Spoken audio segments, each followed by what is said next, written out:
Hello, this is the lecture number 1 for the class 12th and the chapter is inverse trigonometric function.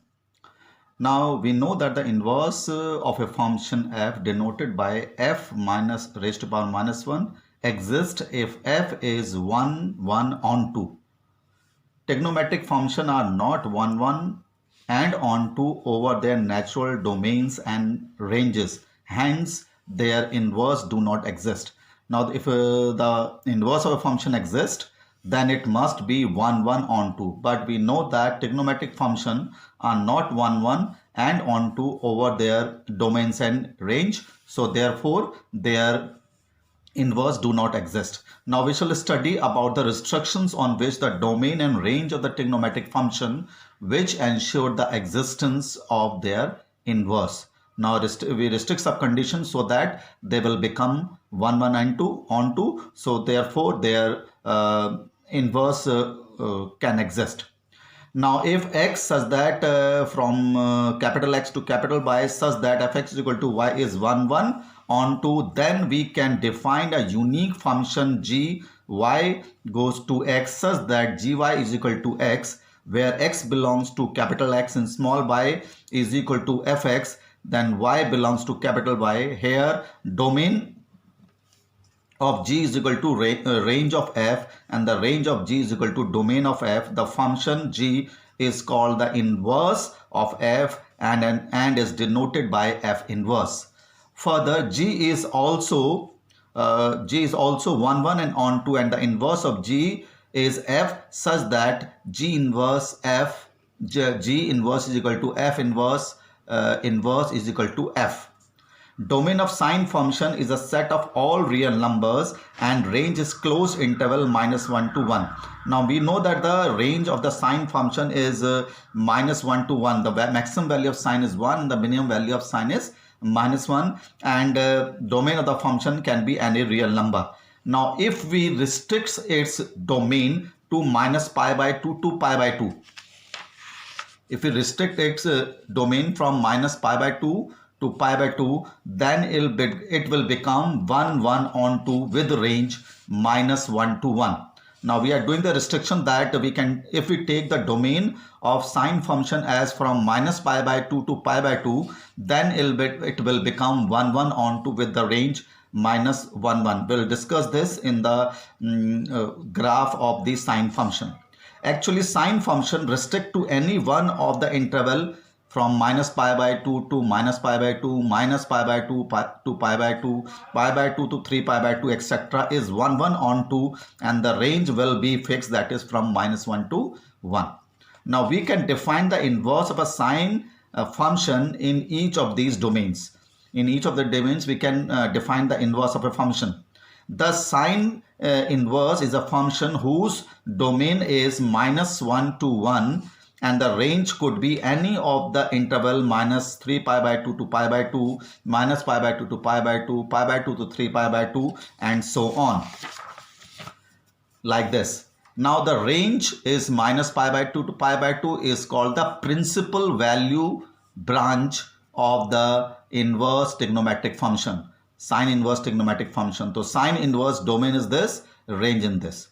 Now what we have done to find to make the sine function to be invertible, now we know that the graph of this function is this and it is not 1, 1 on 2 because for many values of angle it have the value maximum 1 and for many values of angle it's have the value minus 1. Similarly like this it has many one function and it is into because its maximum value is 1 and minimum value is minus 1. So many values in the real number are remaining which is not in this graph of sine inverse trigonometric function. Now how can we make them to be 1, 1 on 2? Now if we restrict our this domain or the interval from minus pi by 2 pi by 2, the value of sine will become from minus 1 to 1, from minus pi by 2 to pi by 2 if we restrict this. the value of the maximum value of the sine will remain 1 and the minimum value of sine will be and -1, and between this interval it will be 1 1 on 2 function. Similarly, if we take any interval from pi by 2, 3 pi by 2, again it will have 1 1 on 2, and similarly like this from minus pi by 2 to minus 3 pi by 2 it will be 1 1 on 2 function. So it will be 1 1 on 2 if we restrict its domain in these interval. And if we take its interval in from minus pi by 2, then it is known as the principal value branch of sine inverse trigonometric function. Now if we draw the graph of sine inverse x, then x-axis we have -1 to 1, and on y-axis we take its angle and draw the graph. For 0 it will have sine 0 0, for 1 it will have 90-degree angle, for pi it is have for pi it is 0, and 2 pi again 0, for pi it is for minus pi its value is 0, for minus 90 it is minus y, and like this. If we draw the graph of sine inverse, it become like this. The domain will become range and range will become domain in the inverse trigonometric function. So this is the restriction which make the sine function to be invertible. We have to restrict the domains. We have to restrict the domains, so then it will become 1 1 on 2. Similarly, for the cosine function is also not 1 1 on 2. To make them 1 1 on 2, so we have to restrict it domains from 0 to pi, because from 0 to pi it can take any value from -1 to 1, because the value of cosine function maximum value is 1 and minimum value is -1. Then it will become 1 1 on 2 with range -1 to 1. Now I'll explain it more when I will take the graph of this cosine function. Actually, the cosine function can restrict to any one of the interval from minus pi to 0, from 0 to pi, pi to 2 pi, then it will be 1 1 on 2 with the range -1 to 1. So therefore, inverse of a cosine function is defined in this interval. So in this interval, the cosine function will become invertible, or we can find the inverse of this function.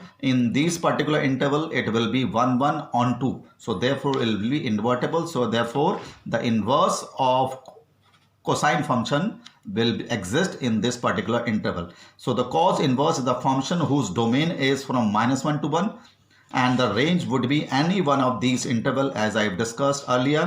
Hence the branch range from 0 to pi is known as the principal value branch of cos inverse. That is -1 to 1 will 0 to pi, domain to range. Now we know the graph of the cos is this. 0 for angle 0 it value 1, from 90 it is 0, from pi it is -1, and from 3 to pi by 2 it is 0, and to the left hand side for the negative angles. Now if we restrict the domain from 0 to pi for the cos function, the value the cos become 1 1 on 2, because for the 0 it value maximum value 1 and pi it is minimum value -1, and in this interval it will become 1 1 on 2. For each angle we have single value. It is not repeating from 0 to pi. Similarly, if we take this from pi to 2 pi, it will again become 1 1. Maximum value 1, minimum -1. Similarly here, from this minus pi to 0, like this, and from this like this. So in these intervals, this interval, it will become 1 1 on 2. Therefore its inverse will exist, and we can say that the inverse of cosine function exists in these particular domains. Now if we draw the graph of cos inverse x, will be like this. For maximum value 1, minimum value -1, for 0 it is 1, for 90 it is 0, for pi it is -1, for 3 pi by 2 is 0, and like this. If we draw the graph of just the reverse of this, the domain will become range and range will become domain.